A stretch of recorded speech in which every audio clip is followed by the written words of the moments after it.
Celina estava em casa, telefone desligado, quando o pânico começou a se espalhar pelos corredores da Velaris.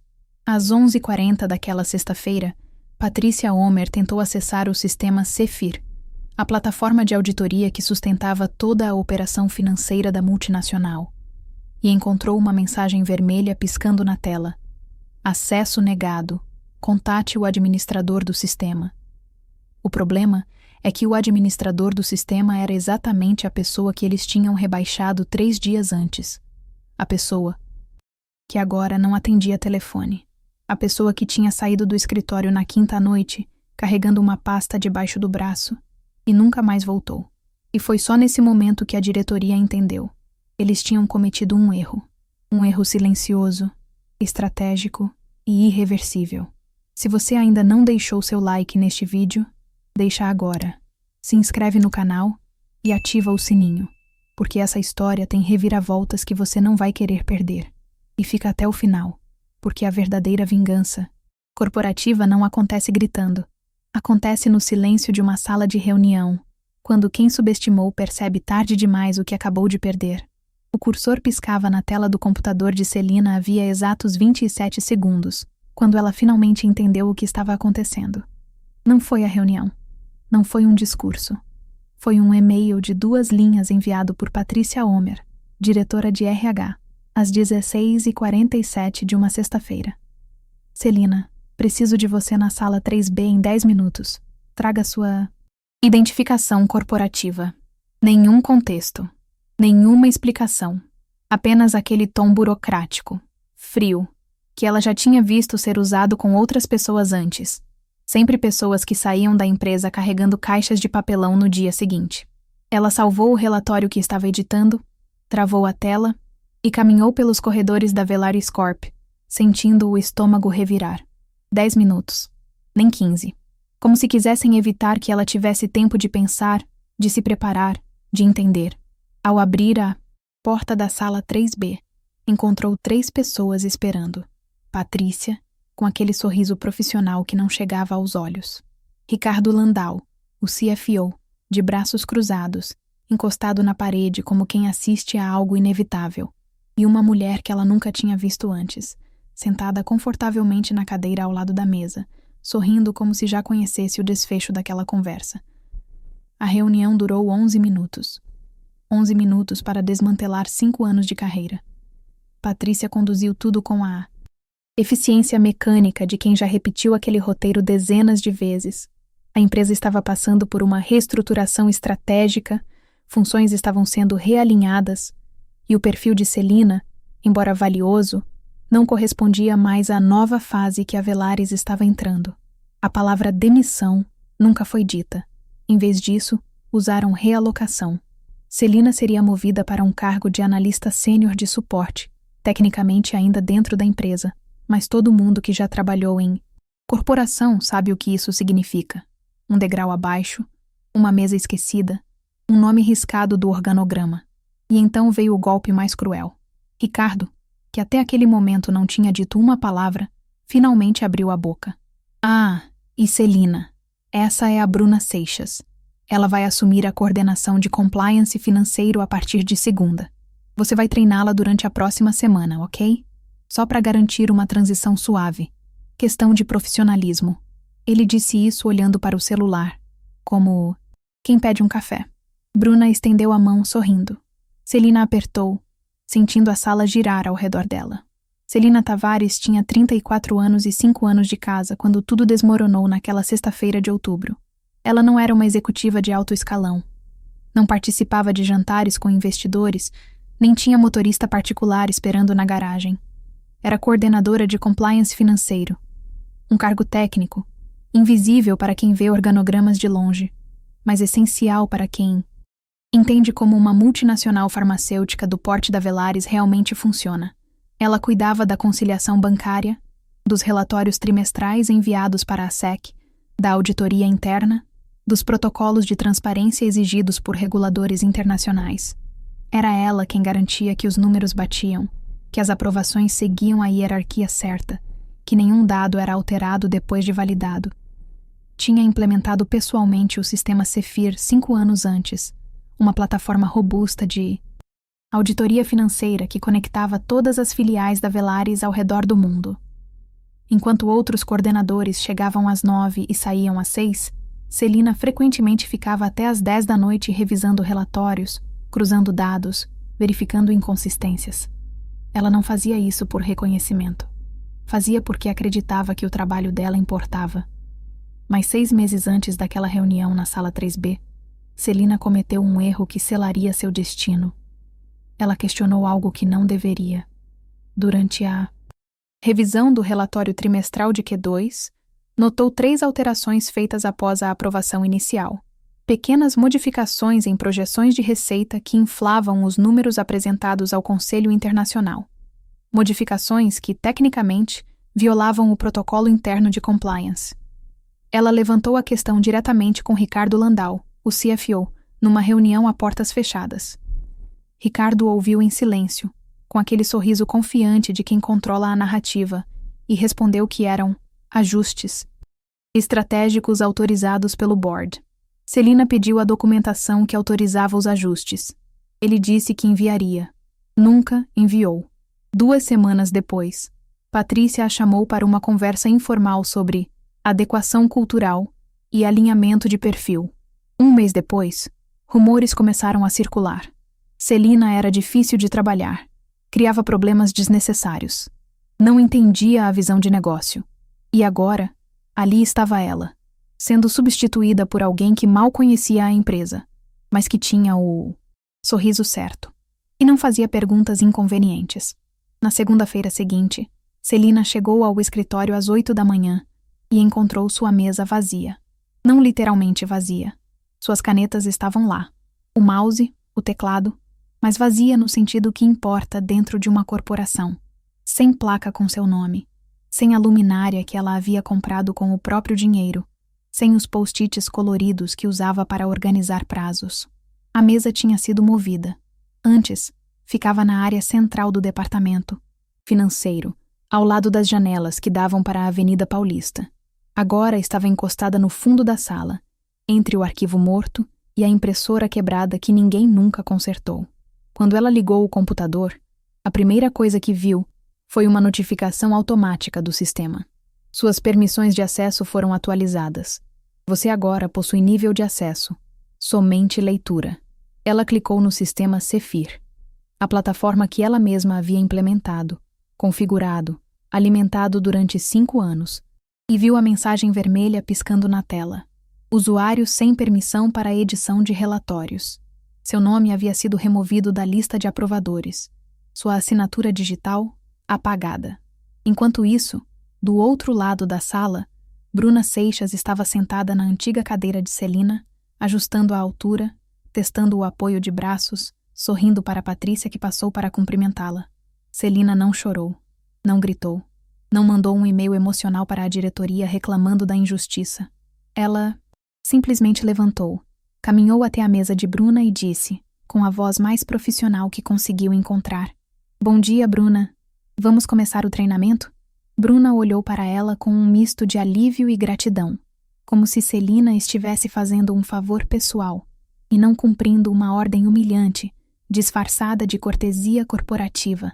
Durante 3 dias, Celina explicou tudo. Mostrou como consolidar os relatórios trimestrais, como cruzar as planilhas de conciliação bancária com os extratos internacionais, como interpretar os códigos de auditoria externa exigidos pela SEC, como usar os filtros avançados do sistema Cefir, onde estavam as pastas compartilhadas com os backups críticos, quais eram os prazos intocáveis e quais podiam ser negociados. Bruna anotava tudo num caderno cor-de-rosa, fazendo perguntas básicas que deixavam claro que ela não tinha experiência real com compliance financeiro de multinacional. Ricardo e Patrícia passavam pelo corredor de vez em quando, observando de longe, satisfeitos. Olha só, sem drama nenhum.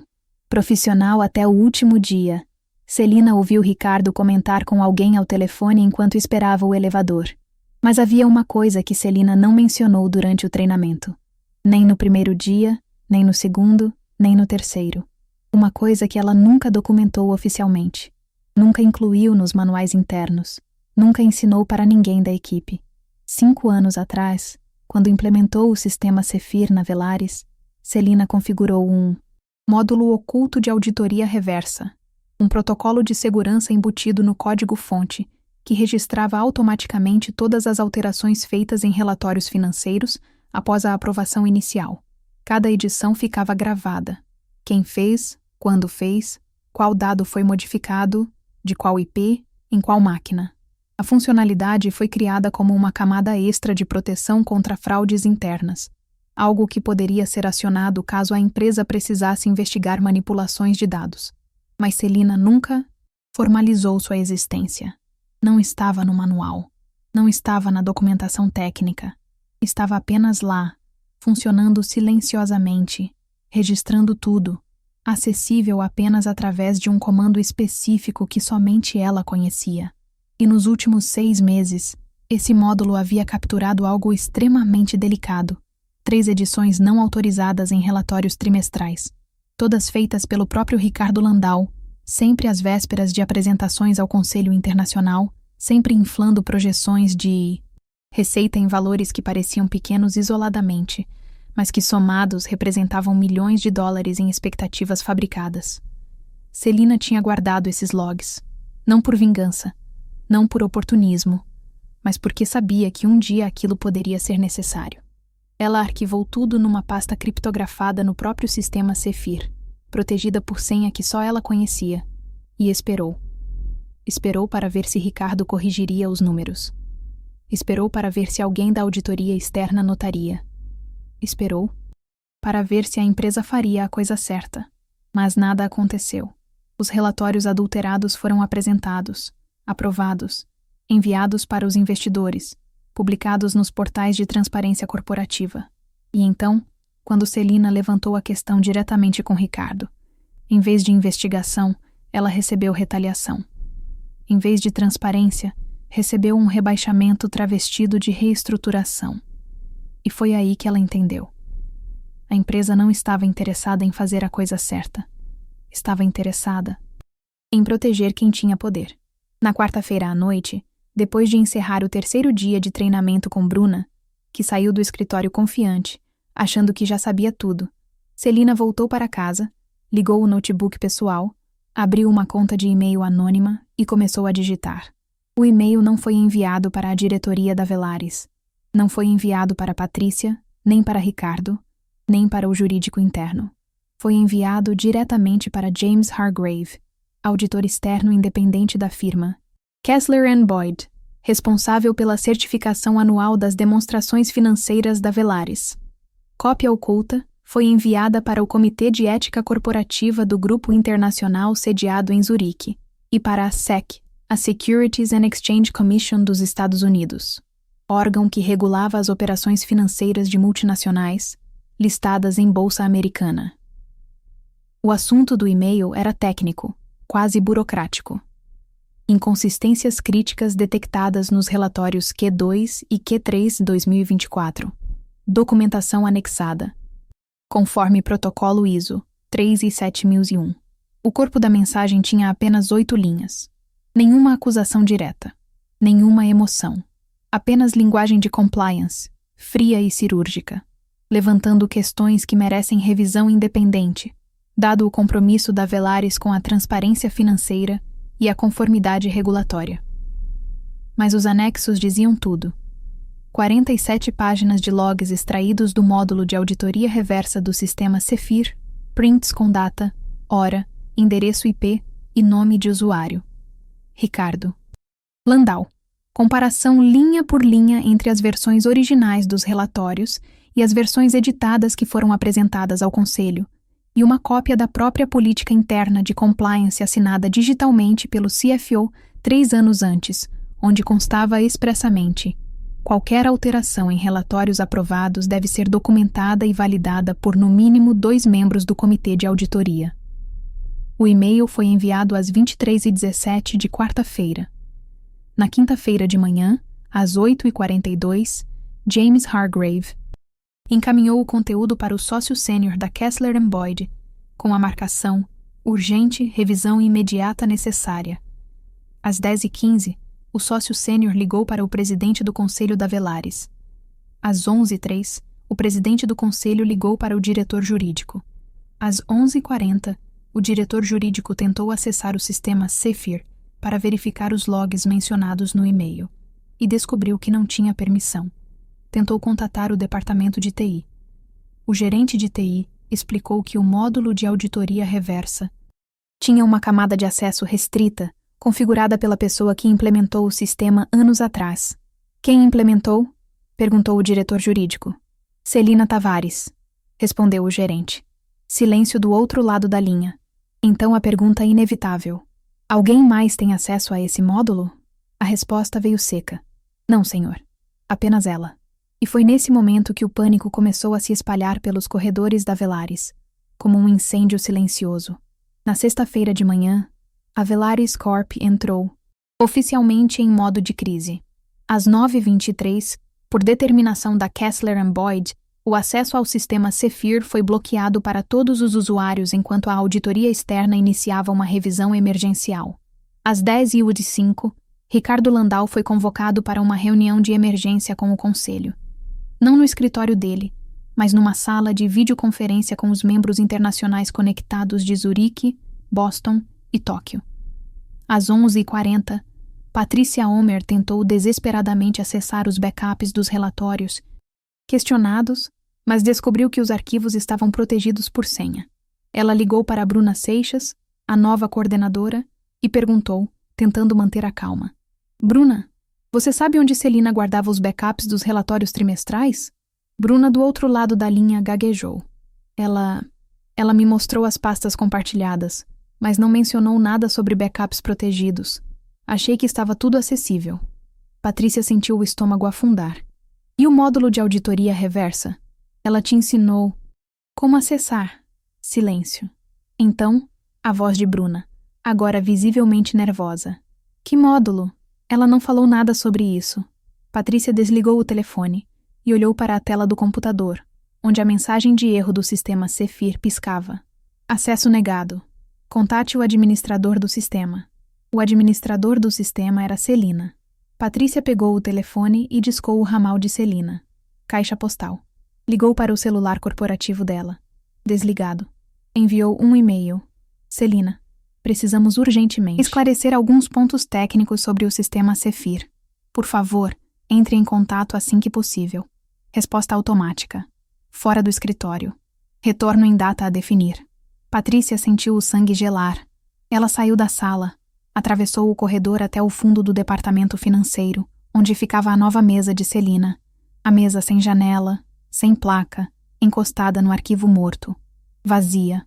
A cadeira estava encostada, o computador desligado, nenhum pertence pessoal. Como se Celina nunca tivesse estado ali. Patrícia voltou correndo para sua sala e ligou para o segurança da recepção. A Celina Tavares passou pela catraca hoje? A resposta veio rápida. Não, senhora. Última passagem registrada foi ontem às 18h07, saída. Eram agora 14h32 de sexta-feira. Enquanto isso, no 12º andar, Ricardo Landau saía da reunião com o conselho com o rosto pálido, a gravata afrouxada e uma pasta debaixo do braço. 2 horas depois, às 16h50, um comunicado interno foi enviado para todo o departamento financeiro. Ricardo Landau foi afastado cautelarmente de suas funções, enquanto uma auditoria independente é conduzida. Mais informações serão compartilhadas oportunamente. Às 17h30, Patrícia recebeu uma ligação do presidente do conselho. A voz era controlada, mas o tom era de cobrança. Patrícia, Celina Tavares foi rebaixada 3 dias antes de enviar um relatório de irregularidades para a auditoria externa. Você consegue me explicar essa coincidência? Ela tentou responder sobre reestruturação planejada, mas ele a interrompeu. Então por que não há documentação formal? Nenhuma ata? Nenhuma aprovação? Silêncio. Porque a decisão tinha sido tomada num corredor, depois que Ricardo reclamou que Celina fazia perguntas inconvenientes. Você tem noção da exposição legal? Rebaixamento sem justificativa de quem denuncia o superior? Isso é retaliação. E retaliação é crime. Patrícia desligou tremendo. Às 18h12, ela ligou para o celular pessoal de Celina. Após 4 toques, Celina atendeu. Calma. Alô? Patrícia tentou soar profissional. Celina, surgiu uma situação técnica no Cefir. A Bruna não consegue acessar alguns módulos e a auditoria precisa de esclarecimentos urgentes. Você pode voltar amanhã? Pelo bem da empresa. Silêncio longo. Então a voz de Celina, ainda calma. Eu posso voltar, Patrícia.